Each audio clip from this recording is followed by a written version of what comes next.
Welcome to See Beneath Your Beautiful, where guests share stories of adversity and perseverance, which inspire, encourage, and challenge us. We embrace these tough conversations, intimately exploring our loves, fears, and hopes with a delicious combination of depth and lightness. My name is Ileia Perry, and I am currently starting out my business, You and I by Design. And I've been working as a digital court reporter for a few years now, right before COVID. What is You and I Design? You and I by Design is a coaching group business that I'm starting that is in its beta phase right now, but it's really built upon empowering women to step into their power and to get to know themselves and be comfortable with their attributes that can be positives, but also be aware of those ones that are negative, that we would like to think are negative, but they're more in our shadow rather than our elevated self. And then once you know more about who you are, you feel more confident in having validity built up in the person that you are. Then I found that, especially in my own experience, I've been able to step into my power a lot easier and own who I am so much more. And oh my gosh, when was that photo shoot that you and I did when you first started? Was that before COVID or was that during? Yeah, before COVID, because I stopped when COVID hit. It was just shortly after that I had my human design chart read to me. And it was a woo-woo thing that I was like, yeah, I'll just help my friend's sister out who's starting this business. And I was absolutely amazed at the things she was able to tell me about myself that I knew, but I didn't know anyone else knew.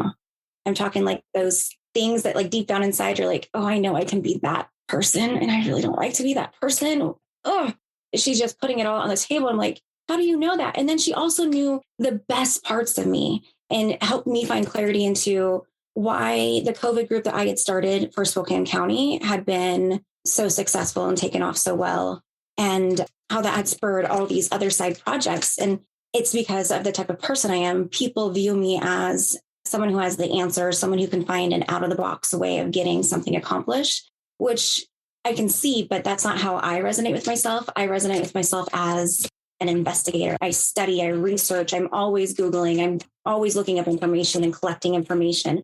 And through that collection of different types of information, I'm able to eventually use it to help connect other people, or somehow someone will be having a conversation like, oh, you know what? I read about this like 4 months ago.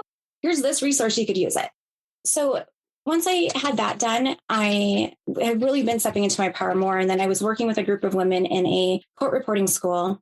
And it became clear that a lot of these women have never been shown how to set goals, let alone how to make a goal become an actuality in their life. They just thought you just say it. And I have always heard and have thought myself that a goal without a plan is just a wish.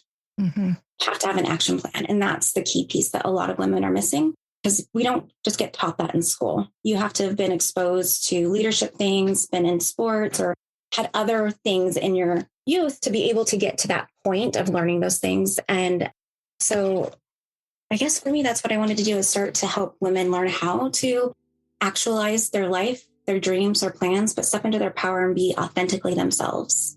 So that's what You and I by Design is. That's awesome. That's what you and I have in common. I think that's why we've always kind of connected, is that we've had those things. Yeah, I'm not coaching anybody, but I certainly wish that for everybody.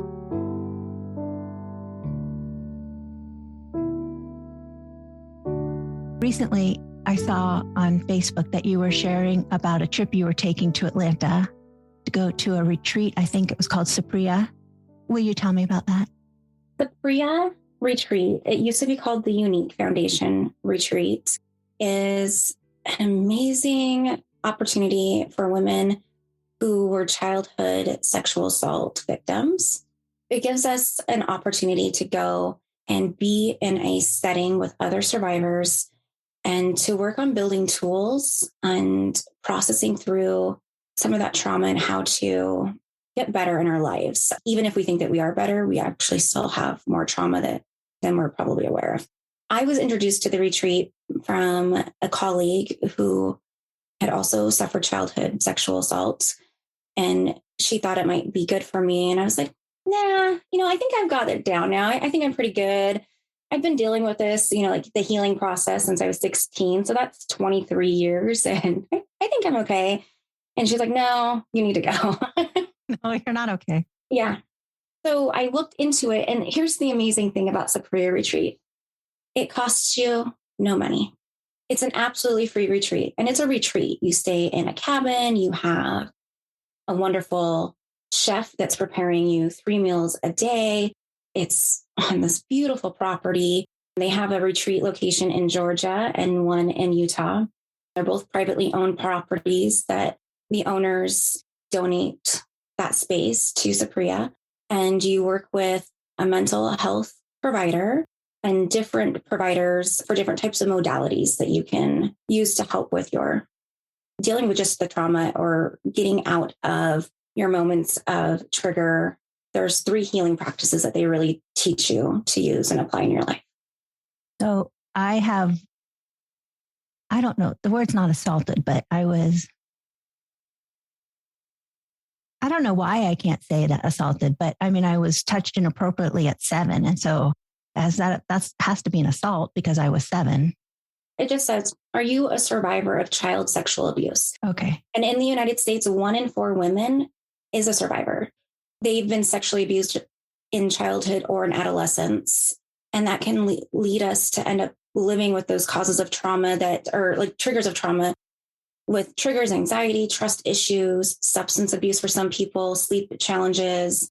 And for me, it was specifically living in a triggered state to the vast amount of my life, which has then caused me great health issues.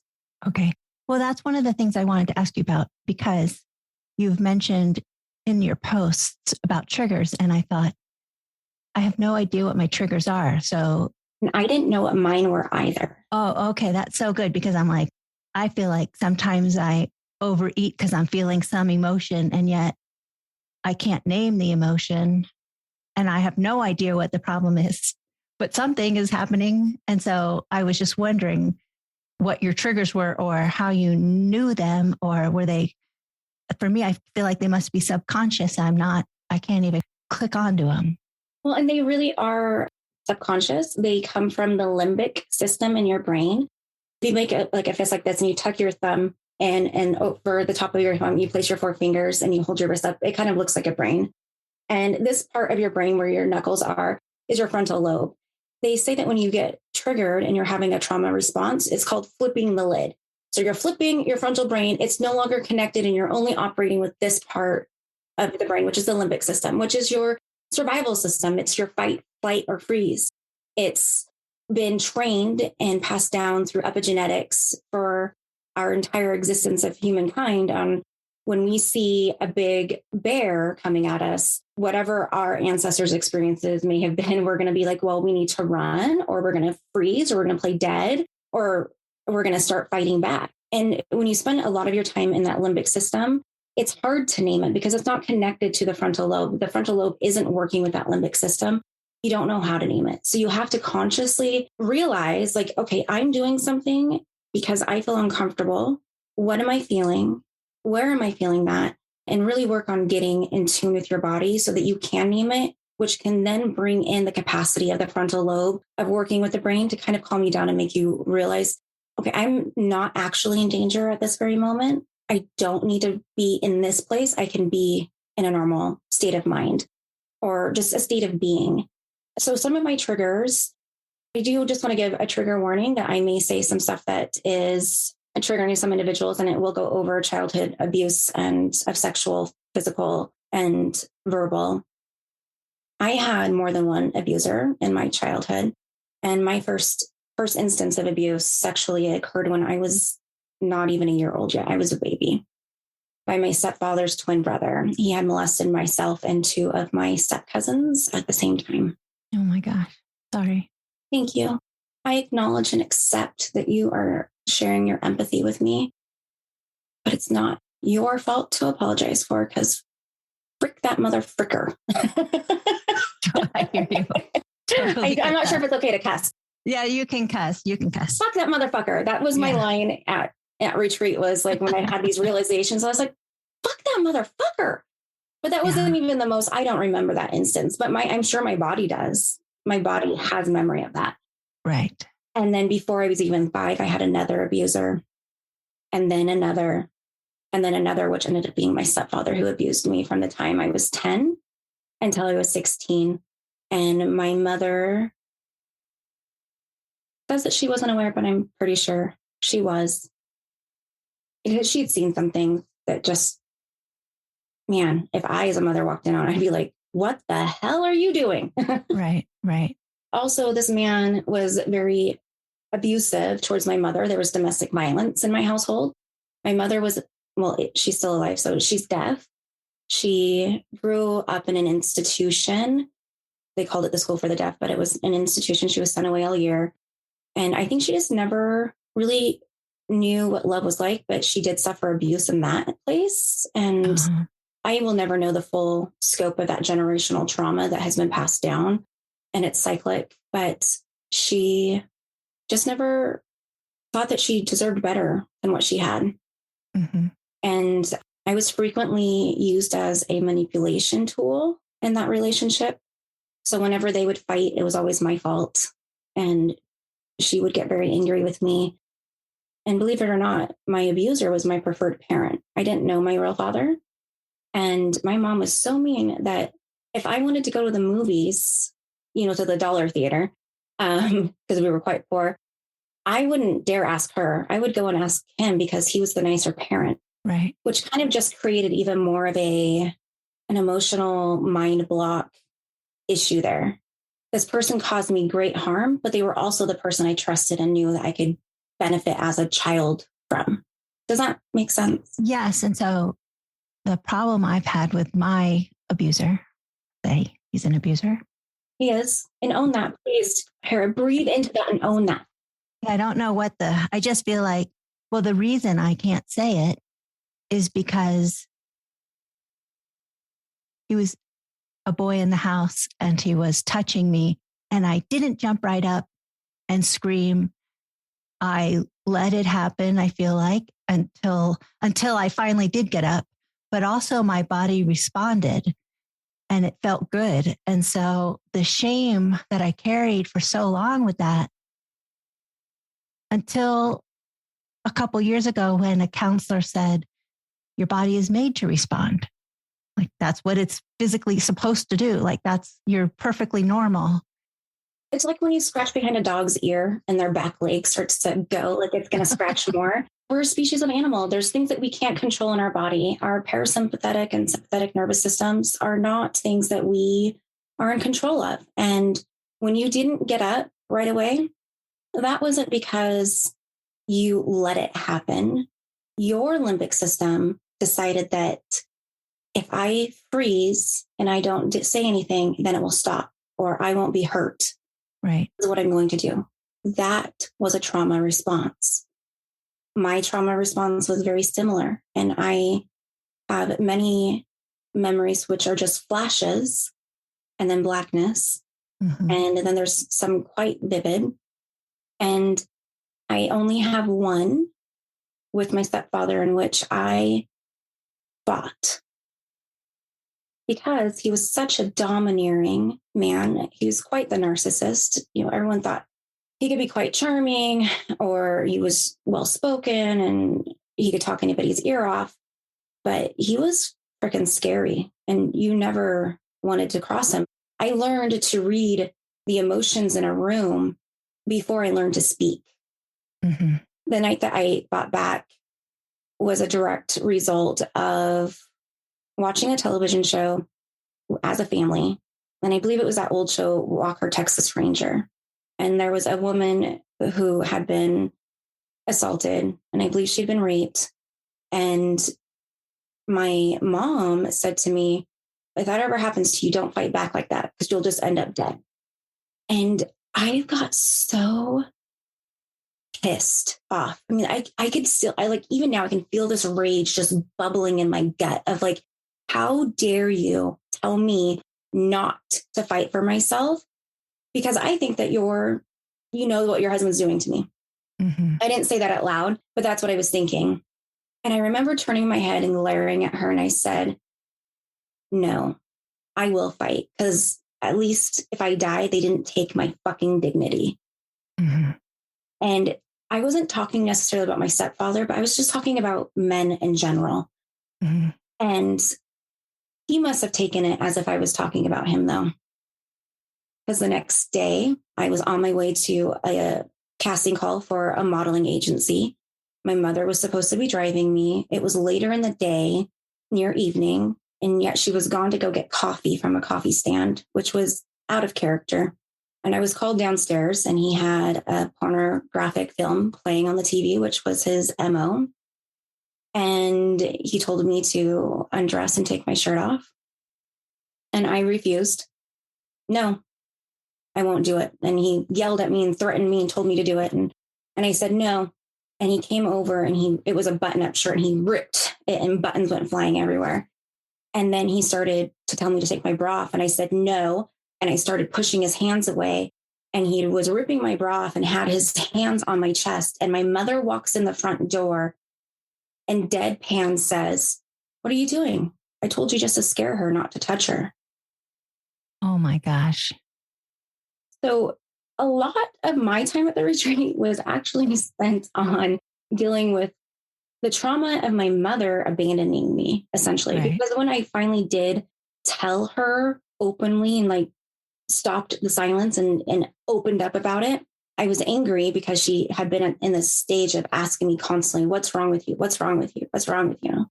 And it was the fall of my junior year of high school. I had just turned 16. I was a really good kid. I never spoke back to my parents out of fear. I got so angry and I said, you shouldn't ask me questions that you don't want to know the answers to.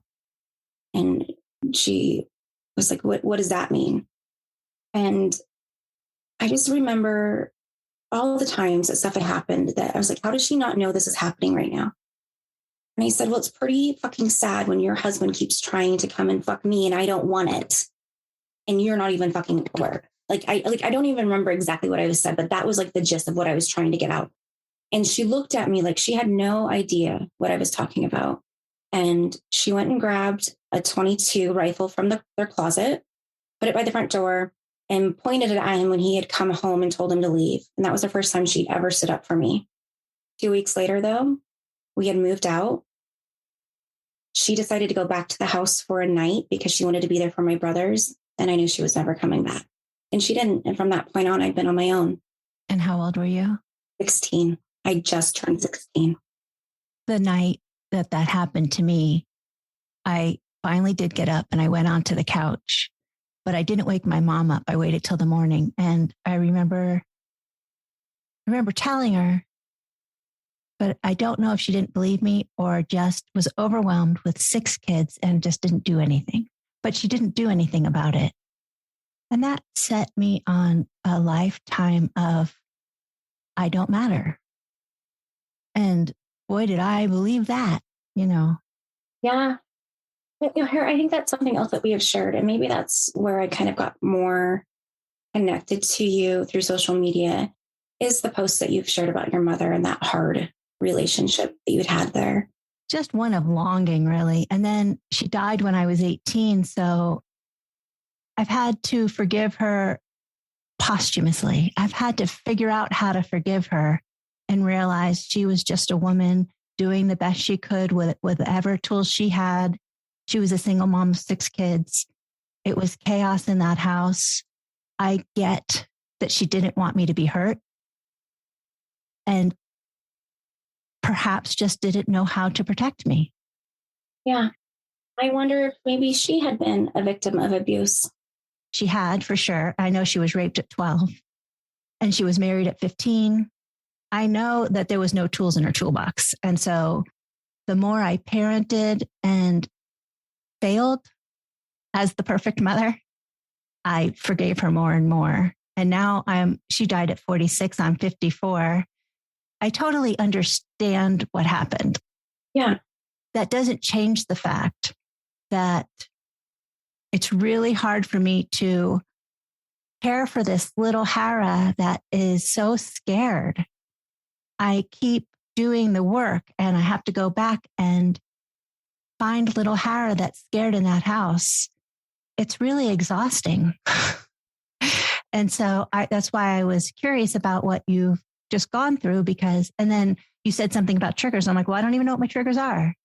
It was easier for me to know my triggers for like the sound of a belt snapping, a leather belt snapping. That's a trigger for me. The sound of a dog whelping because it's been kicked or something. That's a trigger for me. So an animal in pain. Yelling from a male, especially if there's alcohol in his breath or his eyes are red because he's been doing drugs, that's a trigger for me. I had known those things earlier on. Yeah. It wasn't until I was an adult and experimenting in my own sexuality that I began to understand some more of my triggers, because undoubtedly, when your trauma has taken place through sexual abuse, the triggers are going to show up from that trauma in that instance. And there's nothing worse than trying to have an intimate moment with your spouse and then all of a sudden being like, don't. And then I can't even vocalize why or that I need to stop. I just get like, don't. Okay, I get that. That's a trigger. So there's something physically happening to my body at that moment that it could even be a scent. People walking, if they're creepy walking outside my bathroom door or outside my bedroom door, I can sense that they're there. You know how you can hear people walking about shuffling? Yeah. That's a trigger for me because that was always followed by someone sneaking in my room. Being a mother has been triggering for me. In what way? This is hard to explain. When my son was born, he had passed meconium in utero. And when he finally came out, they rushed him off to the side of the room with a NICU team.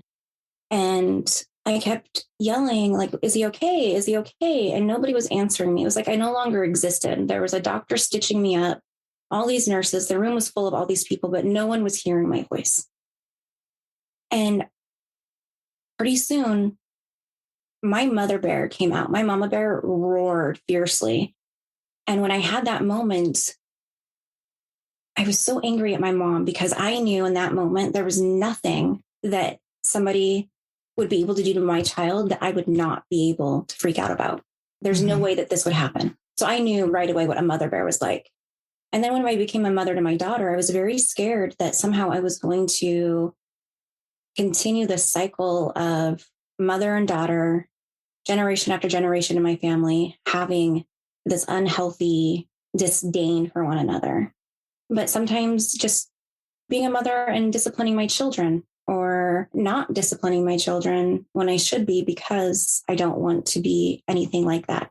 For me, those have actually been triggers and I get stuck in my head and I can't get out of it. And it's just not a great place to be. And I'm sure every parent has moments where they're like, was I too hard on them?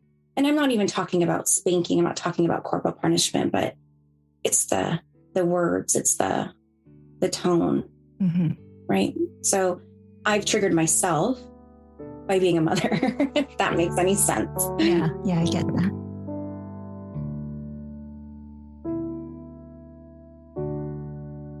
So the point of this podcast for me is that we all go through shit, but we're succeeding in life and we have found ways to, you're successful and now you're starting a coaching business. And so what are some of the things you've done to heal yourself, to somehow now be in a position to empower other women? What are tools that other women can do? How can we be whole? Because wouldn't that be great? It would be great. And the first thing I would think is, well, I'm going to go to Supriya's retreat again. First of all, go to supria.org.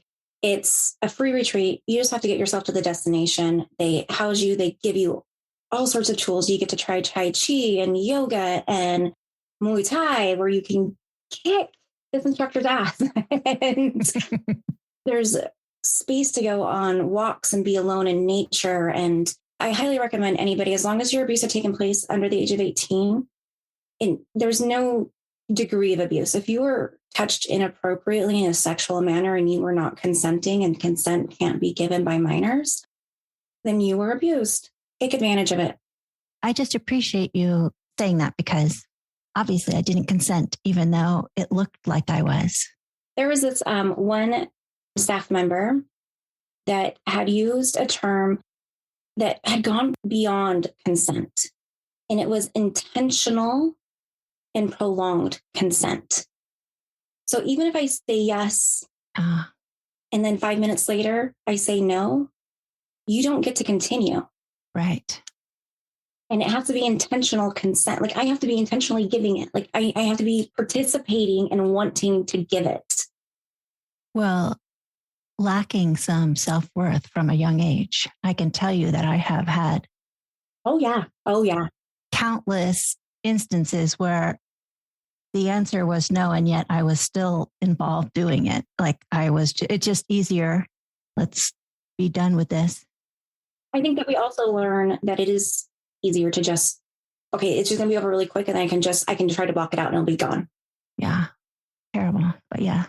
I wouldn't say I was promiscuous, but when I say this next fact, it's going to sound like that. Well, I would say the same thing. So I'm wondering what follows that. I lost my virginity when I was 13, right? It was the summer that I was turning 14. That's quite young. My son just turned 14. And I don't know that he's had like an actual kiss with a girl that was like, yeah.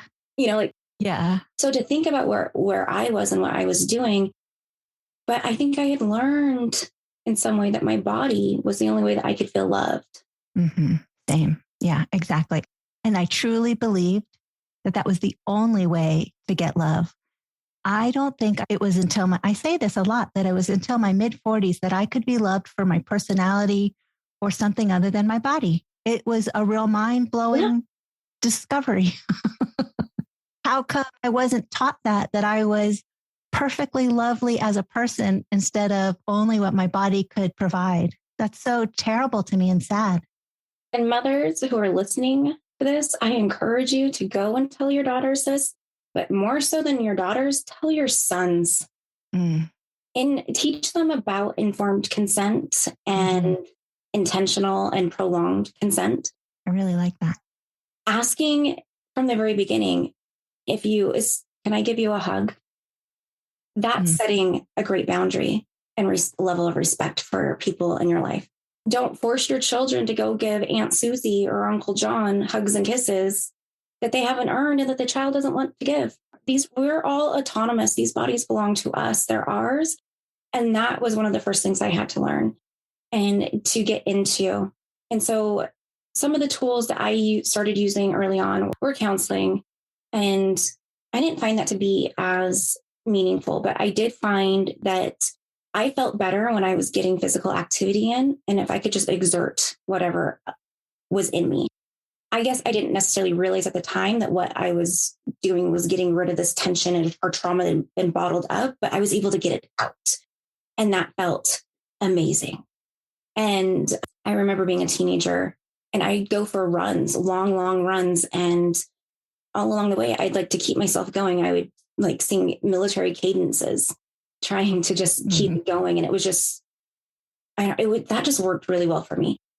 But now going through the experiences that I've gone through in my 30s, which have been dedicated to more self-discovery and learning more about who I am and what I can provide to the world, I really encourage people to allow yourself to acknowledge what you went through and acknowledge what you're feeling. You can't tame it unless you name it. Okay. There's ways to build new pathways in your brain. Our brains aren't only created with a certain amount of brain cells. Science has proved that wrong. Like we can create new pathways. We can learn different ways. And you have to repeatedly do those though, and make a practice and a habit out of it. One of the modalities that I have learned in the last few years is to, when I wake up, I give myself a hug. Because an embrace, a tight embrace feels good. And I say to myself, I love you, Ileia. And then what I've done further from that is that when I say, I love you, Ileia, I feel a little something inside and I immediately zero in on what that is. And it's like I'm stoking that fire. And I'm like, I feel into it even more. I love you, Ileia. I love you. Let's go get this day. We got it. Let's go, kick some fucking ass. Let's do it. And then I come down to my office and I do some affirmations. I have a few different routes that I get affirmations from, and I like to have different ones, and they come out throughout the day. And when I do those, I believe them. I don't just read them and be like, oh, that's great. You have to make your mind believe what you're saying is true in order for your mind to actually apply it and make it true. Mm-hmm. And the more and more you do that, the more and more your brain begins to trust that you are happy, or that you know how to take care of yourself when you're in those scary moments.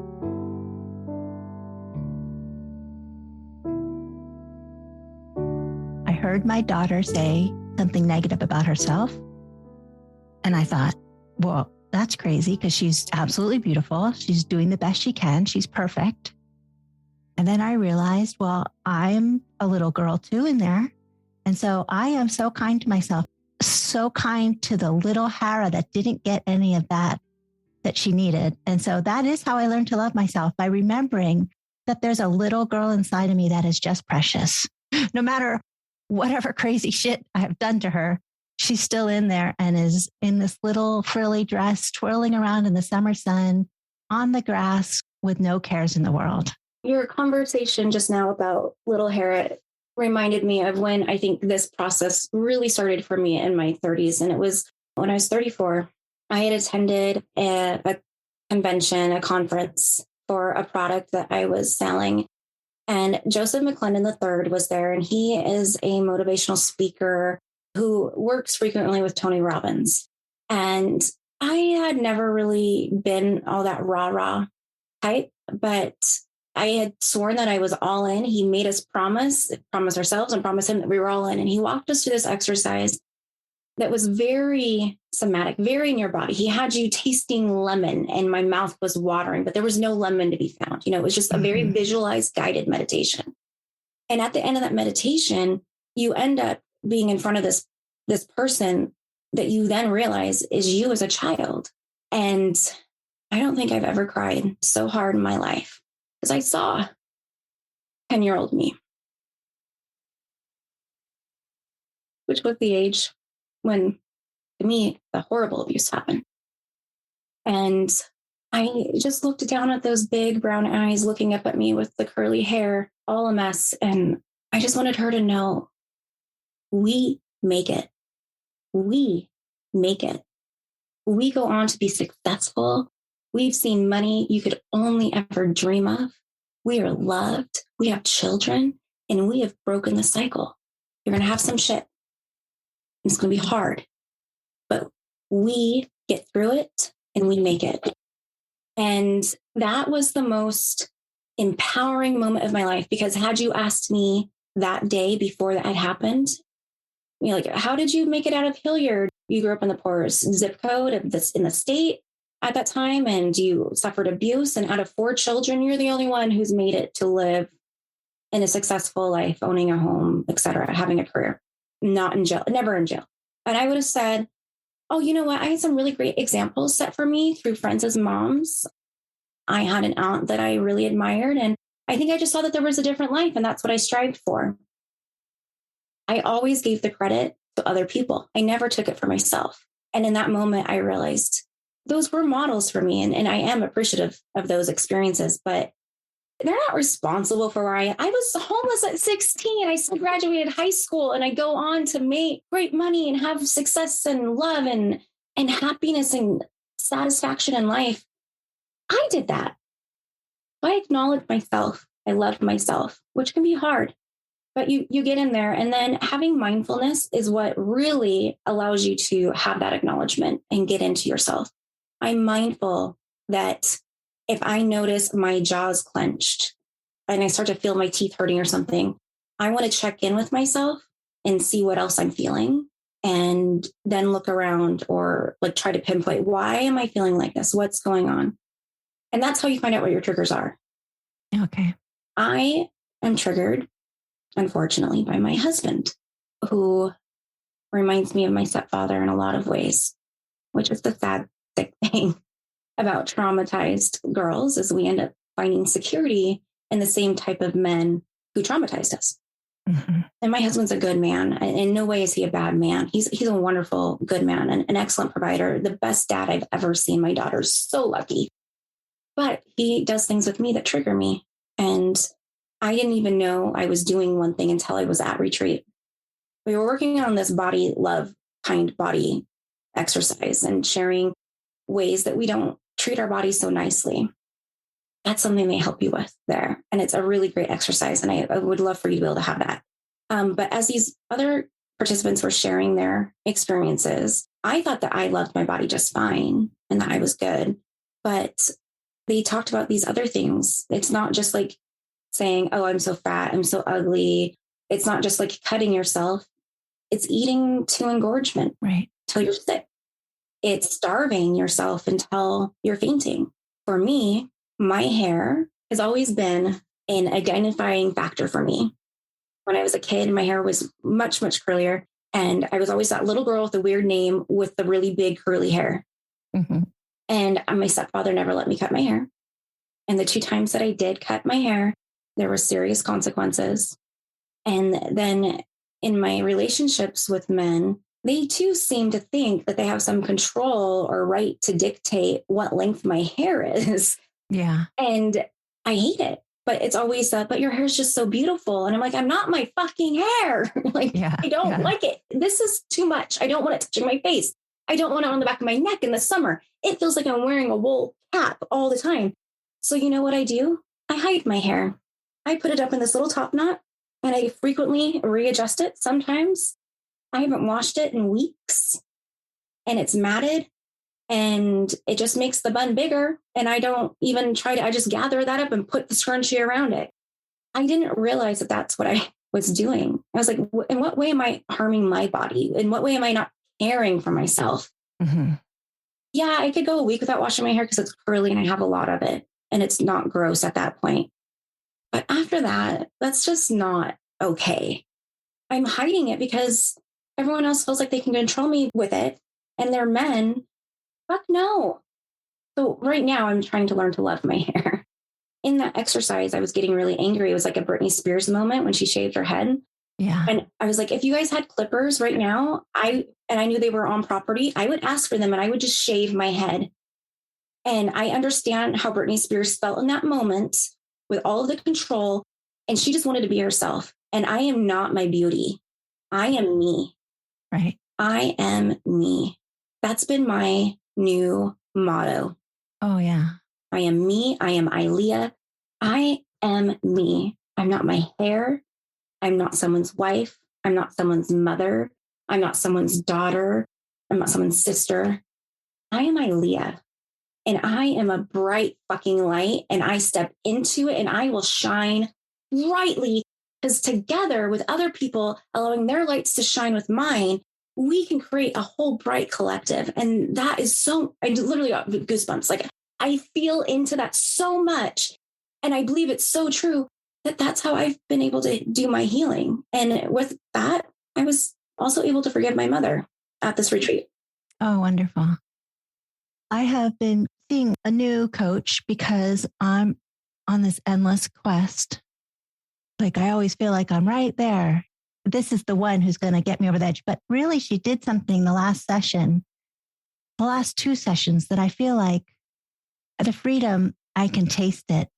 She's a hypnotherapist also. And so the meditations that we do are very, I guess, somatic is the word you would use. It's very all body. I mean, I'm really there. Yeah. And one of the things we did a couple weeks ago was we went back, how do I feel where am I? How old am I? How do I feel in the house? And I'm scared and I can't even talk about it. And then somehow at some point, this Hara is able to take little Hara's hand and bring her outside. And those 2 weeks, I felt like she was left outside. She wasn't alone in that scary house anymore. But this last week, I brought her to my house. And like you were saying, she could see that we're happily married and we have a house and we're safe and we've had children who, are beautiful and we have been successful. And that little Hara is no longer in that house scared. She's in my house. And I'm supposed to print out pictures of little me and put them around so that I can keep remembering. I love that. And that she is physically here now. I just can't believe how simple that is and what a difference it's made. Because every time I've tried to do this, where I go back and try to parent little Hara, well, I'm scared in that house myself. So I don't know how to parent her there. But this grown woman in my house can. I think that's what it really comes down to is I think we don't want to confront the shadows because they seem so big and scary and we don't know what we're going to find in there. Yeah. And then to do the work seems like it's going to be so exhausting. And it can be, I'm not going to deny that. It can be exhausting and hard, but it is so worth it. And it's really the simplest things that bring me the joy in my life that allow for me to do the most healing. I have lived so many years disassociated from being inside and cut off from emotion that I wasn't healing at all. I was just cut off from the fact that I wasn't healed. 100%. I acknowledge this is what I'm feeling. And I'm mindful that this is how it's showing up in my body. And I aspire not to feel like this. And how can I release this so that I feel better? And sometimes just having a dance session in my chair can be enough. And I'm just letting it out. And it's also for me, and I'm not sure if this is necessarily even correct or what a professional would say, it's acknowledging that those memories are never going to go away. There is no magic eraser that you can take to your memory, but I can make them have less impact by continually rebuilding a neural pathway that when they happen, I'm going to put myself in a positive frame of mind by generating positive emotions through different modalities and being aware of why I'm feeling that way and then giving myself grace and having grace for myself. That's the magical piece. Mm-hmm. Oh, I love this conversation. Thank you so much. Welcome, Hara. Thank you for having me and letting me to open up. And I really do encourage everyone, if you've been abused, go check out Separate Retreats. It's amazing. And Hara, I just want to tell you that I enjoy you so much. And you did nothing wrong. That's so funny you said that. That's just what I needed to hear. I have tears in my eyes. Thank you for saying that. I don't know why that breaks my heart. You did nothing wrong. You did nothing wrong. That other person did something wrong. Thank you. You are such a vibrant light in our community. I don't know if you realize how vibrant you are and how much people really enjoy you. Oh, thank you. I don't know. I just wanted you to know that. And thank you for allowing me the opportunity to have this conversation, because hearing that you feel those emotions, those are your triggers. You feel not valued, not safe, anything that would put you in a position of that. And when you're an entrepreneur and you're doing new things, you're going to feel a little uneasy. Like, am I doing the right thing? Is this going to be accepted? So you're probably there a lot. I am there a lot. But you do so much good for our community. Oh, thank you. I just want you to know that you did nothing wrong and we love you and you are an amazing human being and you're so brilliant and smart and talented, but you're also extremely beautiful on the outside as well, regardless of weight. And I can't even see anything, but like you look fabulous. And I hope that you can love yourself a little bit more. Thank you. And I do love me. And also, there's room for improvement. You are so welcome, Hara. Thank you for allowing me the space and opportunity. Thank you for joining us for this week's episode of See Beneath Your Beautiful, hosted by Hara Allison. And thanks for your ratings and reviews. We'll be back next week with a new episode. Stay tuned.